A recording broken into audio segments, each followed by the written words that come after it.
Here's the answer to today's CenturyLink question of the day. If you didn't win, don't worry. We'll do it again on the next Morning Scramble. Hey, listen, I was talking about the fact that Valentine's Day for an awful lot of people is an excuse to suddenly remember, oh yeah, I think I'm supposed to be nice to her. But in fact, listen, even if it is one day a year, things could be worse. You could have no libido at all. And the reality is that we're talking about that today with Dr. Angela DeRosa. And Doctor, this whole concept of on Romance Day, people complaining about losing it over the years. We see the ads constantly, well, if you've lost it and if you can't find it, well, what is it that they lost? Well, they lost their libido, but I don't know how they would lose it in front of you. Yeah. Certainly, my heart is a pitter having met you today. Pardon me, excuse me. So let's cut the show a little shorter than we had planned. We have a lot of conversation to do. No, I honestly don't believe how many commercials, how many ads, how many double bathtubs there are, I've lost it. Well, losing libido, first of all, define the term. Well, libido is really the desire state for sexual intimacy.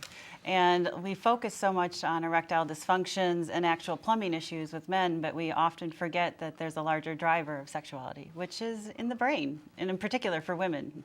When we look at hypo-desire states, which is low libido, most often that comes from testosterone deficiencies or other hormonal imbalances. So that, I always equate it to my patients, if the plumbing's working fine, it's not going to matter because the hot water heater's not boiling over.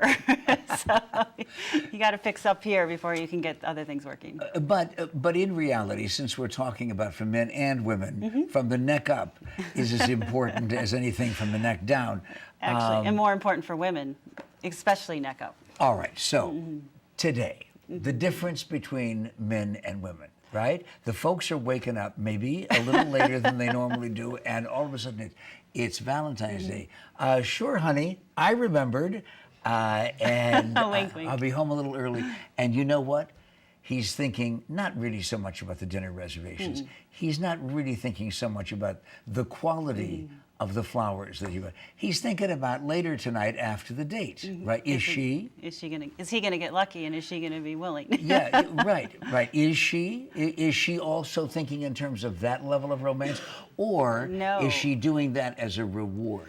Well, I call it the heterosexual dilemma, because for men, sex is stress relief, and that's usually the prime goal of intimacy.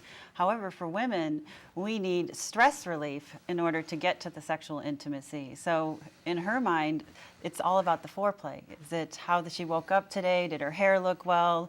Did her husband or significant other come up and tell her how pretty she looked? Was there some physical contact as far as touching, massage, kind of the work up to sexual intimacy? Because when you look how arousal is fired in women, they need to be ready, which often requires getting the to-do list off the ceiling. And number two is that you have to also be mentally primed. Excuse me, I'm writing that down. The to-do list. Right, honey, we have to do something about the paint on the sheet. Right. When you, though, are talking about those differences, it seems to me that it would be fundamentally, and I mean that in the strictest sense of the word, fundamentally, genetically discouraging. Because if it's that Mars and Venus thing, they're never going to collide. Well, that's not necessarily true. But first off, when you talk about, we get such inundation from media of sexual expectations that women are supposed to be ready to go in an instant. But really, we're not. We need to have things slowly primed. It's kind of like putting a match on a big pile of paper versus starting the embers of a log to burn hot and furious. But if his idea of foreplay is just brushing his teeth before he goes to bed, how does she let him know what it is that will get her in the mood more regularly than not? Well, often that takes communication, but most women are wired fairly similarly, where they need that attention biologically, where they feel loved and appreciated.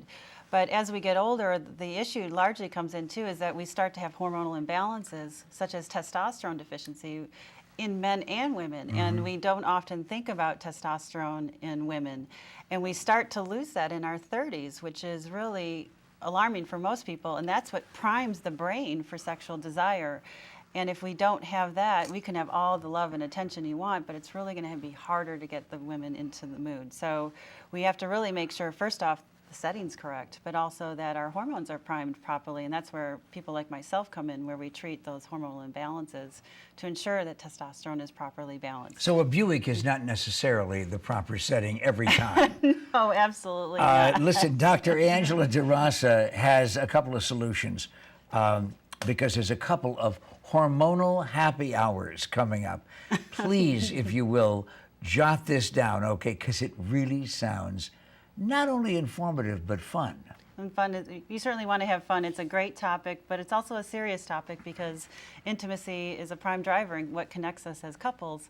So love, intimacy, and bringing that together in a fun manner can be really a terrific way to keep a partnership going. Okay, what do we need to know about the hormonal happy hour? How do we sign up? How much? What's going on? Well, you can certainly go to our website, www.DeRosa Medical, DeRosa Medical.com, or you can call our office at 480-619-4097, and we'll give you all the information. We're hosting it the next 2 consecutive Tuesdays. One's for couples, so It's the 21st. yes, and then the other one is for ladies only, And which would be way more fun. When the 21st coupling hasn't really worked out perfectly, then the ladies can go on the 28th. And then women, still, even after all these years, having been coached not to talk about those things, they can. Absolutely, and they can do it in a safe environment and in a way that is fun and conducive with other women who are talking the same topics. But also we'll have myself and my other practitioners who are in my office, and we can talk about not only the sexuality and intimacy issues, but what might be driving it medically, because we often feel that there's something wrong with us if we just don't feel it. And most often that's from a testosterone deficiency that women are experiencing. And the biggest misnomer is we don't make testosterone. We make a lot of it, and it primes our mood, our libido, our ability to lose weight. So if we're overweight, grouchy, and not feeling it, we're certainly not going to want to have intimacy with our partners. So Now, we got to have you back. I mean, there are so many things to talk about. For example, the benefit of a nice present, whether it's Valentine's Day or not. Close up, please. Mary Maruna. Right now, it's you and me at Boombas, because you just won as a result of identifying David Hyde Pierce as Niles. Mary Maruna, just don't forget where the Boombas came from. This is the Morning Scramble.